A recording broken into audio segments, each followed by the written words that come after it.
Hey guys, today I'm going to be doing a review for the MS-06R-1A Zaku 2. This is the HG version of the Shin Matsunaga Zaku that we saw last week. I don't know how different it is. I believe it's the exact same model as all of the other Zaku 2s in terms of the HG, but this is the Shin Matsunaga variant, so we're going to be taking a look at it here. So, like the previous one, there's not a whole lot to talk about here, not because there's anything, like I'm not going to be reviewing another HG Zaku 2 for this month, but there's not a lot to talk about. I'll get into the good and I'll get into the bad once we get started. So that being said, let's get right into it. So this is a standard release kit. You should be able to find it in most shops or online. It's not going to cost you that much. It's not P Bandai, so it's always in stock, it's always ready available. It's not as common as like a shard, but it's not the most difficult one to find. The build process is fairly easy. It took me 1 hour and 36 minutes to complete, and as I showed in the unboxing, there's not a whole lot to get into. There's not a whole lot that is difficult with this. It's a fairly simple build. There's some extra parts that you're not going to use, but barely any. I think it's only like 1 or 2, maybe 3 pieces, as you can see here. You use pretty much everything in this kit. There's not a lot of difficulty. Everything just kind of snaps together. The biggest issue I'd say with the build is the stickers, which I'll talk about when we get to accessories in a moment. So that being said, let's move on.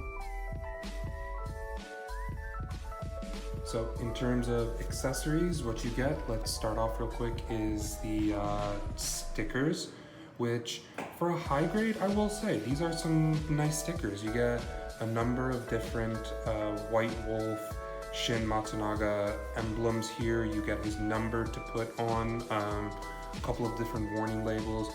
What I wanted to talk about, and I believe I said it in the master grade, is this sticker. This one, it's a problem. It doesn't stick well. It's overly large. I'm probably gonna clip it, but because it's on a round surface and it's not perfectly rounded, there's a little indent, so it has trouble sticking, which I do appreciate that they give you an extra here. So if you mess this one up, you can try again with this, but instead of, this is all one piece on the kit itself. This one you'd put on the blue and then you'd put on the actual emblem here. But yeah, that's the problem I found. The only other thing I'll say about the stickers are, as with a lot of Zakus, or almost all of them, you get stickers to go on the shield armor. For example, this 573, but I haven't put it on because what I found is, not just with this, but it was also with some of the RG Zakus I made, like the Eric Mansfield and the Mine Layer. Unless it's a water slide with these standard stickers, you're gonna have to really put it down there and not just put the sticker, you have to put some glue or cement, because one of the other accessories you get is this piece, which I always appreciate with the Zakus. It slides up on here and it allows you to put some great weapon storage, but the problem is it very easily rubs and takes off, and it is quite brutal when it comes to dealing with any stickers that are on here. It'll just rip them off. So if you're gonna put it on, then put this on. Never take this off, or never put it on if you're just going to be using the standard sticker. But that's just my, unless you're going to put some mark setter, but even then it's not water slide, so it is something you want to worry about. But the other accessories include not just this, but you get the standard layout, or the standard loadout.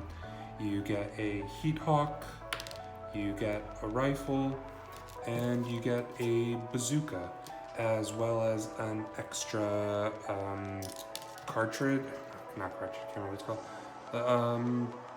Some extra ammo here that can clip onto either side of the shield armor, so that's always nice. And you can just put this on and the things just kind of clip into it for weapon storage sake, and it's very useful if you're not trying to display it for anything in particular. You just want to have it up on the shelf. You just don't want to lose the pieces. You just, I'm kind of messing up, I'm not doing it right, but it is a nice feature and it is very much appreciated. It's just, if you're gonna put this, make sure you do something about the sticker. That being said, let's move on to articulation. So in terms of articulation, it's a standard high grade, so it's not gonna be the most perfect amazing, but it is pretty decent, I will say. Starting off, the head does not go 360. Actually it does. I didn't actually test that. It pops off. So realistically, you're gonna get about to there and to there for the head. And this is gonna be your up and down. You get about this much of a crunch and this much of an arc. Now, in terms of the waist, you don't get a lot of movement when it comes to the waist. He's very, there's not a lot of swivel in there. It's very stationary. But in terms of the arm, you get a perfect swivel. It goes all the way around. The shoulder armor doesn't go all the way out like the Zaku, the master grade, but you get some movement here. You can get a full, no, you don't get a full, but you get pretty much however you want to put it. With the shoulder armor, it bends out like that. The arm goes full 360. The elbow comes up to here. The skirt, unlike a lot of the other skirts, you can't just clip it down the middle. It's a little different. It's not a little ball that you, a lot of the times I like to clip them so they can be individually articulated, but this one, not so much. And you get about that much. The side skirt's not so much because it's blocked by the tubing, and the back skirt, nothing. So for the leg, the way that the skirts move up, you get about this much of a kick. You get about that much of a bend. And in terms of foot, it's not in, there's no toe articulation like the master grade, but remember, this is just a high grade. You're not going to be getting a lot here. So get about that much of a pivot. That way, can go up about that high and just flat. So like I said, overall articulation is not great, but if you're holding it to master grade standards, you're always going to be disappointed. But in terms of a high grade, you can get him into nice poses. So a little squat action here. It's not bad what you get out of this, and it does feel quite sturdy. It doesn't feel like it's going to collapse or break in my hand. Everything seems to hold in place. I know that some of these things like the shoulder armor, the head would pop them out, but I was kind of really jimmying them to do that. But it does have a nice solid feel. There is some weight to this. It's not light plastic in a way. So that being said, let's move on. So for the size comparison, here you can see it next to our previous review, the master grade standard release Zaku 2.